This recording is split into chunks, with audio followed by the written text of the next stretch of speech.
우리 남경 회장님 제가 6월 1일이었던가요? 저 낙생공원에서 네. 제가 그날 초대받아서 가서 뵀는데 사실 그날 의병의 날인데 코로나로 인해서 그래요. 행사가 전면 취소되고 아주 약식으로 했던 기억납니다. 그날의 아쉬움을 토크 콘서트로 의병과 또 우리 남상목 의병장에 대해서 좀 알리는 시간을 마련했습니다. 네. 한국 역사에서 전쟁이 1000번 이상이 있었습니다. 그 전쟁이 있을 때마다 나라를 구한 그 중심 세력은 관군보다는 주로 민간인들이 자발적으로 전투에 나서는 그 의병에 의해서 국난이 극복된 그런 사례가 많았습니다. 몽골군 침입이라든지 임진왜란이라든지 이제 한말에 와가지고는 이제 일본의 침략 여기에 이제 대항해가지고 의병을 일으킨 사람들이 많이 있었죠. 이제 통상적으로 의병은 세 시기로 나누는데 그 을미사변 때 의병과 그 다음에 을사늑약, 그 다음에 군대 해산, 1907년 군대 해산 세 시기로 나눌 수가 있습니다. 그래서 우리 고장에서도 남상목 의병장이라든지 윤치장 의병장이라든지 그 해외로 나가서 또 활동한 그런 의병들. 1592년 임진왜란이 터지거든요. 곽재우 장군이 의병을 일으켰던 6월 1일로 이렇게 정하게 된 겁니다. 안중근 의사 같은 경우도 의병으로 볼 수 있나요? 예, 그렇습니다. 안중근 의사가 하얼빈 의거를 일으키고 나서 재판을 받을 때에 신분을 나는 대한의군 참모중장이다라고 밝힙니다. 그래서 실제 의병 활동을 했던 그래서 오를 의자를 쓴 정의로운 선비다 이런 뜻으로 이제 의사라고 하는 겁니다. 뭐 저도 뮤지컬 패치카 그 독립운동가 최재형 선생에 대한 그 뮤지컬을 만들면서 보니까 동의회를 네. 조직했다. 그래서 그 의도 예. 마찬가지로 의병이라고 이제 그 짐작이 되는 거예요. 서대문 형무소에 예. 한번 촬영을 간 적이 있었는데 1905년부터 10년 사이에 이강년 의병장, 그다음에 허위 의병장, 그다음에 이인영 의병장 분들이 대표적으로 사진도 나와 있고 그런 거를 봤습니다. 모두 다 서대문 형무소에서 돌아가셨더라고요. 근데 어떻게 의병장이시면서 뭐 다른 의병장들은 사진이 이렇게 걸려 있는데 남성목 의병장님에 대해서는 사진이 안 걸려 있는 걸 보고 좀 성남 시민의 한 사람으로서 조금 섭섭하지 않는가 하는 그 생각이 드는데. 조부이신 남상목 의병장은 사실 잘 알려지지 않은 의병이십니다. 정미의병에 이제 속하시는데 그 기록에 보면은 저분께서 펼치지 못하고 이 일제에 의해서 그 꿈이 다 사그러진 이런 상태이셨을 겁니다. 남재 조선 개국공신의 후예가 바로 성남의 남이영 장군이에요. 그분의 후예로서 특이한 것이 이제 그 병소에 좀 많은 기질이 있으신 것 같아요. 그 유골이 두골 상태가 이 치아가 그대로 있더라고요. 그래서 그 젊으신 33세 젊은 나이니까 그리고 기골이 장대하시고 뭐 얘기 듣기에는 담 같은 것도 손을 딱 잡으면 너무 훅훅 넘어 다니시고 백마를 타고 다니셨다고. 판결을 받기 전에 기소 전에 고문회에서 돌아가셨기 때문에 그 본인에 대한 기록이 없어요. 부산에 이제 가서 그 기록을 찾았는데 다른 분 기록에 나와요. 남상목 부대라고. 그 동지가 잡혔어요. 너희 대장이 누구냐니까 남상목이다. 그 부하들이 김재선, 송주선, 누구. 그 다음에 용인 죽전, 이런 데서 전투를 벌이고 안성경자서 습격을 했다. 이런 그 제목이 쫙. 1983년에 이제 포상 신청을 하게 되죠. 그전에는 전혀. 전혀 몰랐죠. 1990년도에 건국 훈장 애국장을 주워받게 되시죠. 남상목 의병장은 문경의 이강년 의병장 참모로 이렇게 임명받으세요. 칠장사가 안성시에 속해 있고 이 칠장사를 주둔지로 해가지고 안성 시내에 있던 일본군을 공격을 했던 겁니다. 경문이라는 것이 이제 저희 집안에서 나온 게 아니라 운강 이강년 의병장 그 가문에서 그게 나와가지고 제가 유일하게 가보로 간직하고 있습니다. 네. 그 경문이라는 건 내용이 어떤 거죠? 경문이 이제 그 남상목이 서대문 감옥에서 순국됐다. 그 동지들한테 보내는 통고문이라고 네, 돼요. 그래서 이 남상목 의병장이 어렸을 때의 병서를 탐독을 하고 이런 내용도 있고 육아풍의 가문에서 성장을 했고 서대문 감옥에서 돌아가셨다고 하는 것을 의병 부대에다가 통지를 해준 그런 문서입니다. 용인에서 많이 활동을 하셨는데요. 네. 일진회가 이제 그 송병준 파죠. 네. 그래서 거기서 남상목을 체포해라. 이 현상문도 걸리고 이 남상목이 그때 피체되시면서 마지막으로 이제 가족을 만나시곤 도저히 우리나라에선 의병 활동 못 하시니 이제 만주로 망명을 해야 되겠다. 아마 그 시기에 지금 대한민국 임시정부에 들어가셨던 분들이 거의가 이 의병 출신들이죠. 그러네. 이제 만주군의사도 그 당시에 네. 그 하셨죠, 그죠? 만주로 가셨으면 아마 홍범도 장군이나 김자진 장군 같은 이런 활동을 하시지 않았나. 남기신 유품이 혹시 있는지. 그 말란장이 있었어요. 그리고 이제 화살이 있었어요. 이 화살을 가지고 제가 노을 저기 할머니가 그게 할아버지가 쓰던 화살이다 이런 얘기를 똑똑히 들었습니다. 근데 6.25 전쟁 이후로 유실돼 버렸고 사용한 당하신 건 아니지만은 그 모진 그 고문 지하의 고문실 보면은 거꾸로 매달고 코에다가 물을 붓고 뭐 강제로 손톱을 빼고 하는 그런 모진 목고를 치르셨다. 그 시신을 갖다가 시구문을 통해서 감회장을 해놓고 조선총독부에서 이제 파출소나 지서를 통해서 통보가 왔던 것 같아요. 일꾼들을 동원해서 그 시신을 인도하죠. 들것에다 해서 이 옛날 너더리가 이제 지금은 판교죠. 선산에 감회장을 했다가 이제 대전 국립묘지로 천장을 해드렸거든요. 남의병장의 그 뭐 약사나 뭐 이런 거를 정리하면서도 굉장히 울컥울컥한 부분이 더군다나 33살에 이제 연세로 돌아가시게 되잖아요. 그렇다면 그때 남아있던 이제 부모님이라든지 처자식들은 어떻게? 사실 그 독립운동가의 집안들은 뭐 저뿐이 아니고 다 가난과 질곡 속에서 탄압받고 억압받고 그 집안이 풍지박산 돼가지고 그 형제들 그 할아버지에 대한 형제들도 동생이 상자 운자신데 이분도 잡혀가지고 고문에 의해서 돌아가시고 아버지도 그 어린 나이에 할아버지 찾아내라고 육주일을 막 틀고 그래가지고 다리에 흉터가 있어서 이제 그런 걸 제사 때마다 보여주시고 그러더라고요. 또 어머니가 아들 하나 있는 거는 어떻게든지 공부를 가르치겠다 그래가지고 이 뒷동산에 가면 판교 너더리 가면 무릇이라는 게 있어요. 이게 무릇이 요만한 열매인데 지금 시대 사람들은 무릇이라 그러면 잘 몰라요. 그걸 캐서 솥에다 과서 이걸 서울로 이렇게 머리에다 이고 달래내 고개라고 있어요. 가다가 호랑이도 만났어. 호랑이도 만나가지고 막 그 영물이 왜 인간의 사람의 눈에 띄느냐 그래가지고 막 이러니까 어슬렁어슬렁 하루 가더래요.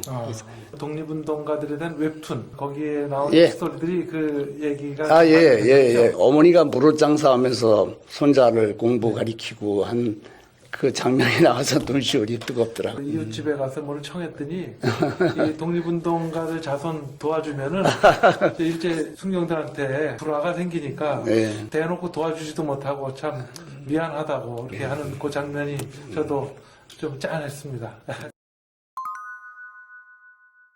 마침 그 성남시에서 웹툰 제작을 하겠다 해서 작년에 시도가 돼가지고 33분, 성남 출신 남상목, 한백봉, 윤치장 3분을 외에서 33분이 선정돼가지고 어린이들이 스마트폰 그 손에서 독립운동가를 만나는 거죠. 혼인도 안 되고 가난뱅이 집안이라고 따라 안 주는 거예요. 그래서 저희 아버지하고 저희 장인하고 친구인데 사돈 맺자고 그래서 저희 집사람하고 해로를 하고 있습니다만은 사실 그동안에 살아온 과정이라는 거는 뭐 제가 2남 1녀를 뒀는데 내가 공부를 못했어도 아이들만큼은 정말 대학원 보내야겠다 해서 제가 별 장사 다 했습니다. 뭐 음식점도 해보고 뭐 학교 다닐 때 고학도 해보고 그래서 지금은 저도 이제 80대가 넘어가지고 이제 아이들은 다 장성해서 제 갈 길을 하고 있습니다만은 손녀딸 데리고서 이제 영감님 생각을 하신 거지. 그러니까 우리 신우님이 할머니 비와 그러니까 비가 아니라 내 눈물이다. 저 그 얘기 무슨 좀 목이면 얼마나 기가 막힙니까? 비가 아니다 할머니 눈물이다. 또 기억나시는 거? 기억나는 거요. 저기 이웃 아줌마 얘기인데 그 할머니가 뭐라 그랬냐면 쌀밥 한 그릇만 먹었으면 원이 없겠다. 쌀밥 한 그릇만 먹으면 원이 없겠다. 그러셨대요 요새. 그만 울어. 그동안 여러 제사 모시고 그러시느라 힘드셨죠? 아니에요. 그거 다 내 복이에요. 조상 모시는 게 다 내 복이에요. 할머니가 부르신 노래가 새야 새야 파당새야 녹두밭에 앉지 마라 녹두꽃이 떨어지면 정부장사 울고 간다. 정부장사는 조선이고 파당새는 외놈이거든. 아유, 그 노래 부르셨대잖아 마당에서. 그 남성분들이 바깥에 일 많이 하고 그러시지만은 사실 상을 드려야 되는 거는 훈장은 여성분들이 대신 맞아, 받아야 여자를 되고. 줘요 올라. 두 분께도 그 자손으로서 훈장을 좀 드려야 되지 않나 싶습니다. 정말 제일 중요한 건 마음의 훈장이겠죠. 이분들을 정말 예우해드리고. 손자로서 이제 제가 조부님에 대한 애정이 나이가 먹을수록 점점 더 깊어지고 있어서 그동안에 이제 우리 성남 지역에서 그 많은 학술회의나 이런 재조명 행사를 많이 해왔습니다. 그래서 성남에도 이제 많이 알려져 있고 지역에서는 그래도 의병장으로서 훌륭한 일을 하셨다 하는 인식이 시민들한테 좀 박혀 있는 것 같습니다. 저희 조부님이 뭘 잘했다, 뭐 이렇게 자랑하는 것보다 이제 우리 자라나는 청소년들이 그 자발적 의병 정신이 머릿속에 박혀서 그 사회가 지금 뭐 여러 가지 코로나로 혼란한 시기고 청소년들의 그 교육에 의병 정신이 좀 깊숙이 파묻혀서 나라에 충성하고 부모에 효도하고 형제간에 우애 있고 사회에 봉사하는 이런 계기가 됐으면 좋겠습니다. 그래서 학술회의가 그동안에 우리 윤 박사나 최 박사님들이 많이 이제 등장을 하고 논문도 많이 발표가 있었고요. 얼굴 재조명 복원 사업이 이루어졌어요. 그나마 할아버지의 그 유골이 발견됐기 때문에 유골을 가지고 이 복원을 하시면서 그 쭉 논문을 보니까 가락인들의 형이랍니다. 가락이 인중이 이렇게 길고 그래서 지금 복원이 되어 있습니다. 낙생공원에 의병 기념탑이 건립이 됐습니다. 이게 제 꿈이었었죠. 그래서 거기에는 매일같이 가서 제가 차 한 배도 하고 풀도 뽑고 그러고 있습니다. 그래서 할아버지 제삿날이 11월 4일이에요. 동집살 초 나은 날이에요. 근데 이날은 상당히 춥습니다. 그래서 6월 2일 날이 의병의 날이기 때문에 의병의 날을 기해서 추모 행사를 꼭 늘 해왔습니다. 성남 항일 의병 기념탑을 만드는데 가장 큰 역할을 하셨던 게 우리 남상목 의병장 후손이신 우리 남기영 회장님이 정말 애를 많이 써서 판교도 학생 대공원에 그 의병 기념탑을 저희가 만들었고요. 또 성남에서 의병 관련해서 여러 가지 사업을 할 수 있게끔 성남시라든지 시의회 많은 분들을 직접 찾아뵙고 또 이렇게 간곡하게 말씀을 드려서 남상모 의병장 기념사업회가 주체가 돼서 각 학교에 찾아가는 독립운동 교실이라든지 또 그 유적지 답사 같은 거를 직접 현장에서 학생들과 함께 이렇게 다 다니셨어요. 그래서 정말 의병 정신을 후손들에게 많이 알리는 큰 역할을 했다고 저는 생각합니다.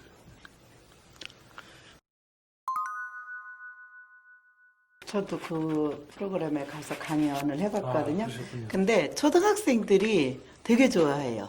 관심도 많고 그 학생들이 많이 묻는 게 이제 의사가 무엇이고 열사가 어떻게 다르냐 뭐 이런 거 물어보고 애들이 똘망똘망한 눈으로 그냥 질문하는 거 보면 너무 예쁘더라고요. 끝나고 나면은 저기 의병장 할아버지 손자다라고 소개해드리면 학생들이 사인해달라고. 맞아요. 또 사인해달라고 해요. 그래서 또 이제 문화 탐방, 사적지 탐방에서 버스에다 아이들 엄마와 같이 태워서 현장에 가면 아이들이 그렇게 좋아하는 거예요.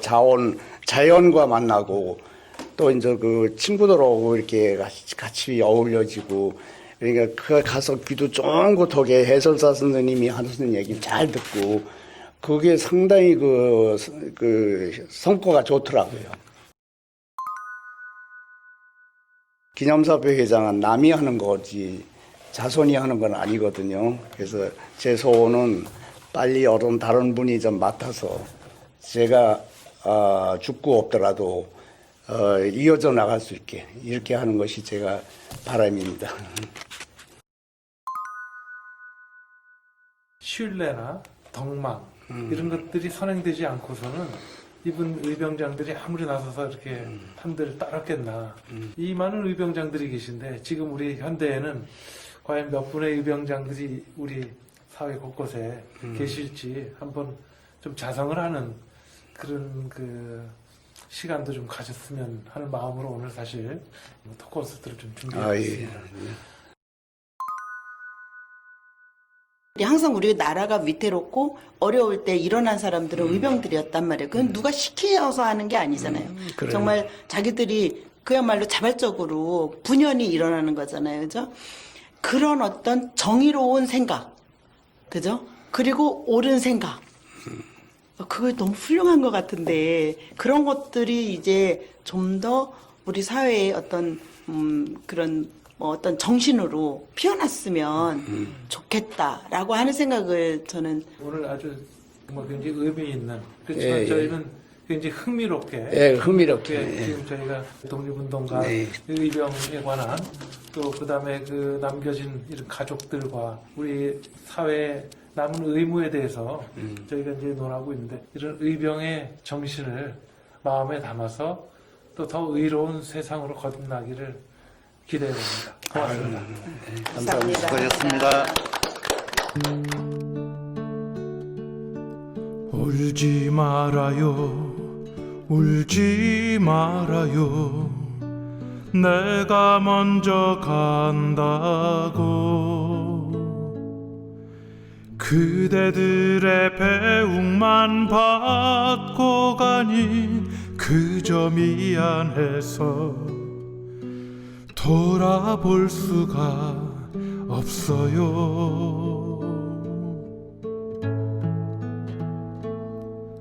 울지 말아요, 울지 말아요. 내가 먼저 간다고.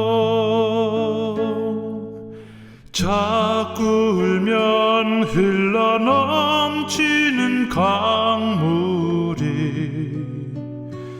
내가 돌아오는 길을 막을지도 몰라요.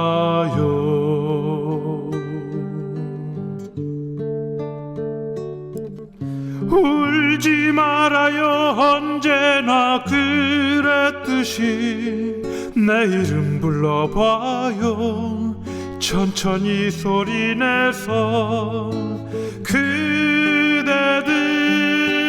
가슴에서 나 다시 살아. 강을 건너올게요.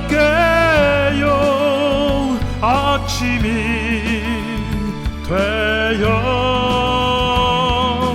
금싸라기 햇살을 가득 안고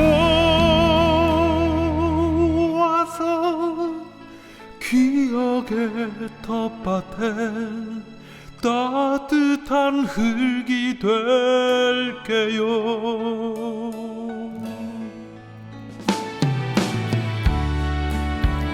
동지들, 나를 잊지 말아주시오. 내 육신은 비록 쓰러지지만 내 영혼의 불씨는 그대들 곁에서 훨훨 타오를 것이오. 나를 잊지 말아주시오. 강을 건너올게요. 아침이 되어 금싸라기 햇살을 가득 안고 와서 기억의 텃밭에 따뜻한 흙이 될게요. 와서 기억의 텃밭에 따뜻한 흙이 될게요.